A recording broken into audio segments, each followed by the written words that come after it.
بسم اللہ الرحمن الرحیم۔ دعاؤں کی قبولیت کے سنہرے واقعات، سبق نمبر 90۔ مچھلی کا پیغام پہنچانا۔ ایک مرتبہ علی بن حرب رحمۃ اللہ علیہ نے کچھ سامان خریدنے کے لیے اپنے شہر موصل سے سامرہ جانے کا ارادہ کیا۔ اس وقت یہ سفر دریائے دجلہ میں کشتیوں کے ذریعے طے ہوتا تھا۔ اس مقصد کے لیے وہ کشتی میں سوار ہوئے۔ سامان کے علاوہ اس کشتی میں 5 افراد سوار تھے۔ موسم بڑا مناسب تھا، فضا بالکل صاف تھی۔ سب لوگ ذکر و اذکار کرتے، کچھ نہ کچھ گنگناتے، خوشی خوشی سفر کر رہے تھے۔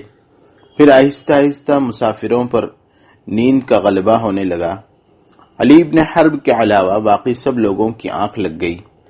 علی بن حرب دونوں کناروں پر دور تک پھیلے خوبصورت مناظر سے لطف اٹھا رہے تھے۔ علی بن حرب کہتے ہیں کہ اچانک ایک مچھلی نظر آئی۔ میں نے مچھلی کو دوبارہ پانی کے نیچے جانے سے پہلے دبوچ لیا۔ اس زور آزمائی میں باقی لوگ بھی ہڑبڑا کر اٹھ بیٹھے۔ جب انہوں نے اتنی بڑی مچھلی دیکھی تو خوش ہو گئے اور اللہ کا شکر ادا کیا۔ ایک شخص نے کہا، یہ مچھلی تو ہم سب کے لیے کافی ہے، ہمیں کشتی کو کنارے پر لے جا کر اسے پکانا چاہیے۔ سب لوگوں نے اس کی بات سے اتفاق کیا۔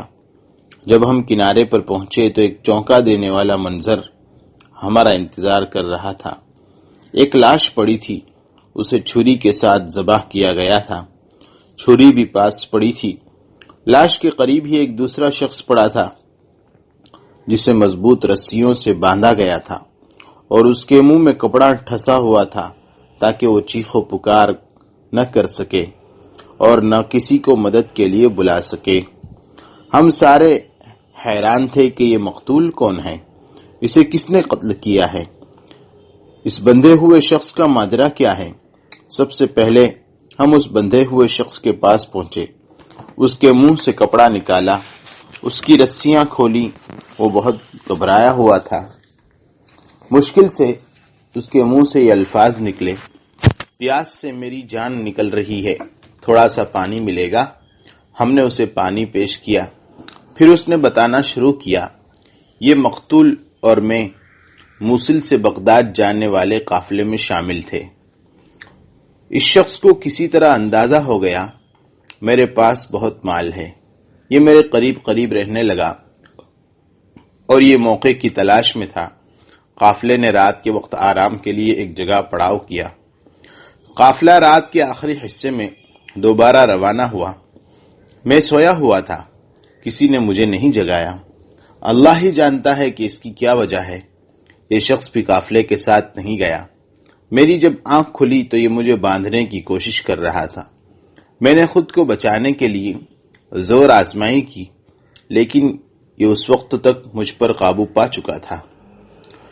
پھر اس نے میرے منہ میں کپڑا ٹھونس دیا تاکہ میں چیخ و پکار نہ کر سکوں۔ اس نے میرا سارا مال اپنے قبضے میں لے لیا۔ اس نے مجھے دھکا دے کر زمین پر گرا دیا۔ اس کے پاس ایک تیز دھاردار چھری تھی، وہ لے کر مجھ پر چڑھ گیا تاکہ مجھے قتل کر سکے۔ یہ کہنے لگا، میں تمہیں زندہ نہیں چھوڑ سکتا، کہیں تم میرے پیچھے آ کر مجھے رسوا نہ کر دو اور اپنے مال کا مطالبہ نہ کرو، میں یہ خطرہ مول نہیں لے سکتا۔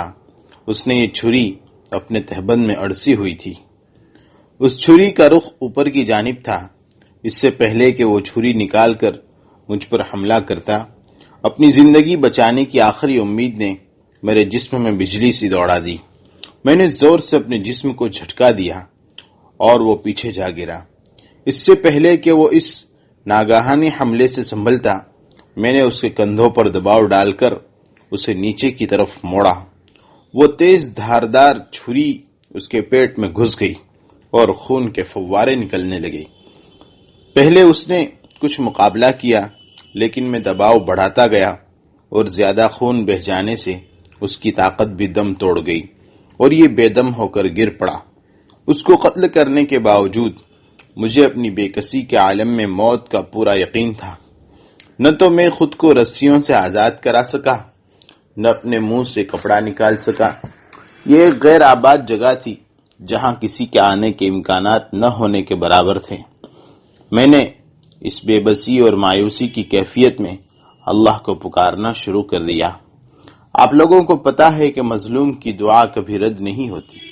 اللہ تعالیٰ نے میری مدد کے لیے آپ لوگوں کو بھیج دیا ہے۔